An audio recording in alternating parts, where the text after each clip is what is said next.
Presenta Jetour. Un SUV a otra altura en diseño, en confort y en tecnología. Ingresa en jetour.com.uy y conocelos. Jetour. Drive your future.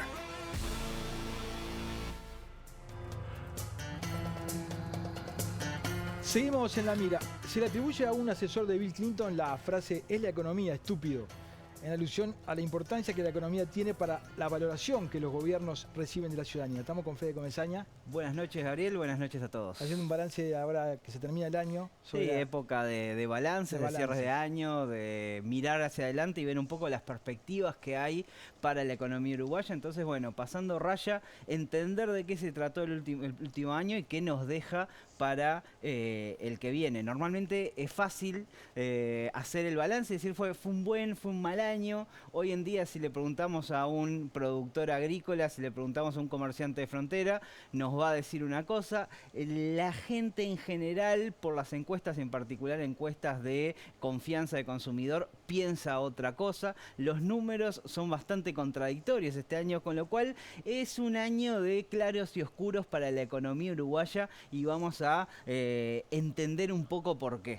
Si hacemos un poco de historia y nos vamos allá a 2016, en la primera gráfica que preparamos, podemos ver distintas fases de la economía uruguaya atendiendo a el principal indicador, que es el crecimiento económico. Tenemos una fase primero de estancamiento allá desde el primer trimestre de 2016 hasta finales de 2019, una economía que crecía muy poco, a un 1%, menos del 1% anual en ese periodo, lo cual es prácticamente un estancamiento de la economía que termina decantándose en caída sobre finales de ese año, previo al coronavirus, y luego sí una caída bastante abrupta hasta mitad de del año 2020. Después, recuperación muy rápida que llega a un punto que se convierte en estancamiento. Se estanca en niveles superiores a los que había previo a la pandemia, pero aún así le ha costado crecer por encima de eso,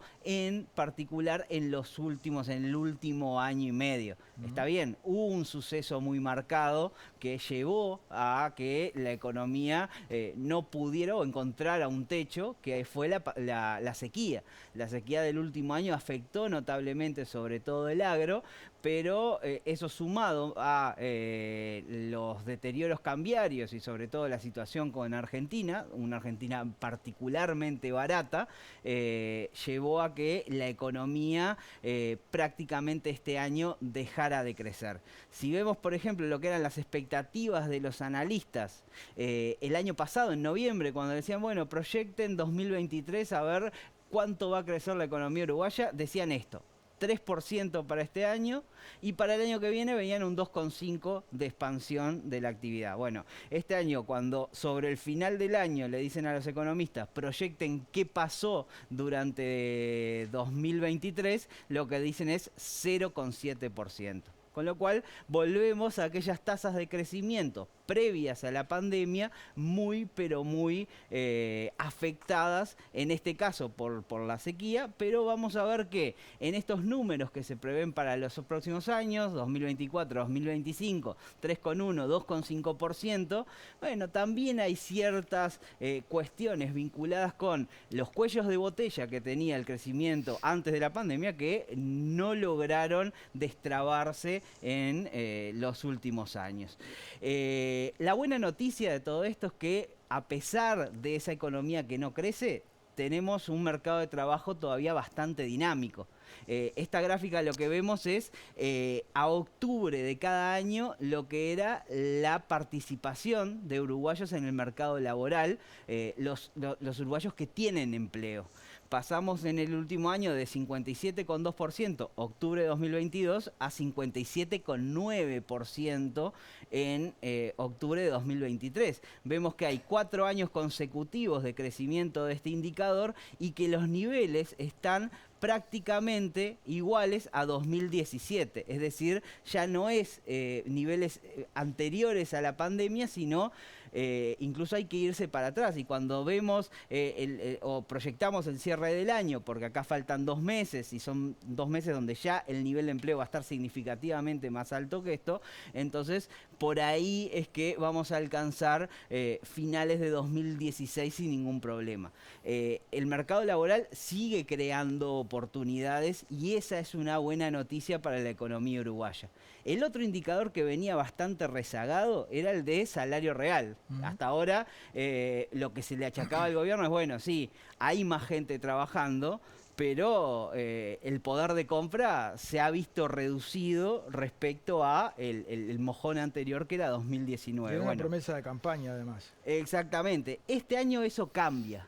Y cambia de la mano de este indicador, que es la inflación. Porque cuando vemos los salarios no es que estén creciendo los salarios, no es que en el recibo de sueldo los trabajadores tengan un aumento mayor al que habían recibido años anteriores. En particular, los aumentos se resolvieron en los últimos consejos de salario. Algunos pocos ya han tenido los aumentos de la última ronda, pero si no estaba la ronda anterior que venía diciendo cuánto subía nominalmente.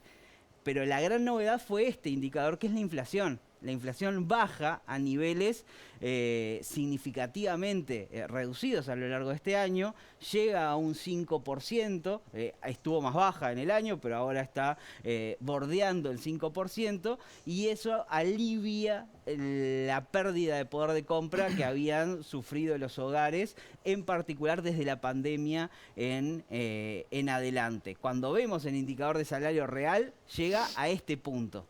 Si le ponemos número en el indicador sería 141, que el máximo anterior en 2019 era 139, con lo cual ya estamos en niveles récord de poder de compra. Cuando vemos el promedio de los asalariados uruguayos, ya es un 1% por encima de lo que estaba anteriormente. Bueno, sí, ¿implica una reducción en el crecimiento respecto a administraciones anteriores? Seguro que sí, porque estamos hablando de que en la última administración se creció un promedio de 2% anual. Acá estamos hablando que desde que asume este gobierno es un 1% acumulado. Pero sí, sin duda, es algo que, sobre todo, el gobierno tenía cierto miedo de llegar a las elecciones todavía sin resolver este tema. Bueno, acá lo que gane de poder de compra el uruguayo el año que viene es algo que ya está por encima. Los analistas lo ponían en duda, Fede. Exactamente. Lo que alivió y lo que ayudó a esto fue, obviamente, la baja de la inflación. Si vamos a los debes más grandes, y quizás es un debe bastante inesperado teniendo en cuenta la trayectoria que ha tenido últimamente este indicador, es el déficit fiscal. El déficit fiscal en el último año se descontrola en cierta medida, vuelve a un nivel de 4,4%, más parecido a aquel nivel donde asume el gobierno que a los niveles anteriores, que había llegado a 3,4 el año pasado. Hay un salto de 1 punto en el último año. Eso es un problema porque por 2 razones. Una tiene que ver con que, bueno, la situación fiscal, si bien no es lo mismo que en 2019, porque hoy Uruguay cuenta con mejor condición de acceso a los mercados financieros, hoy está en niveles mínimos de riesgo país, o sea, paga, en relación a Estados Unidos, paga prácticamente lo mismo de intereses por emitir deuda. Ya que dentro del gobierno algunas voces, las más escépticas, hablan de un 6,5 para mediados del año que viene. Bueno, sí, todavía eso está lejos de lo que prevén los analistas. Sería un problema grande. Llegar a un 6,5 el año que viene sería un problema muy grande. No es todavía una visión muy digamos, extendida, sobre todo en el sector privado, como miran al gobierno. Todavía se piensa en niveles más cercanos a un 4%, en los e años incluso por debajo. Siempre crece el gasto, ¿no? Ese es el gran tema, porque si este 4,4 te agarra a mitad del ciclo político, bueno, no parece tan difícil, sobre todo cuando hay un gobierno que tenía una vocación muy grande por el control de las finanzas públicas. Y por ahí tenía una legitimidad para la reducción de gasto o ajuste de ingresos que otros gobiernos se le podría haber complicado más. Bueno, en este caso se da al final del ciclo político, donde las presiones para gastar más están a la orden del día. Vos has mostrado acá las gráficas yo creo que de la recuperación democrática, que todos los años previos a el único gobierno que sale de esa lógica es el de Jorge Valle, y porque no tenía otra. Claro. En ese caso sí, es cierto, y bueno, y este es un problema.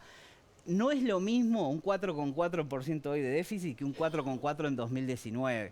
Sobre todo porque el resto del mundo también juega, y si el riesgo está en la insostenibilidad del crecimiento de la deuda y de cómo los mercados, que dependemos de que nos presten barato para poder financiar esta falta de dinero al final de cada año, si dependemos de los mercados, bueno, los mercados hoy están lidiando con un panorama en el que el aumento del déficit fiscal no es nada raro en el mundo. Claro. Con lo cual, sí, si tienen que... hoy la vara está bastante baja en ese sentido, y Uruguay puede hacer frente a este 4,4. De todas maneras... Debería el gobierno controlarse mucho para que no aumente, ¿no? Sí, y porque además, bueno, hablábamos de un mandato electoral donde el gobierno decía, este es uno de los grandes temas que vamos a atender, y no va a quedar bien que al final de su mandato termine en una situación muy parecida o peor de la que asumieron. Claro. En definitiva, es un año agridulce, donde sí, la sequía y las pérdidas de competitividad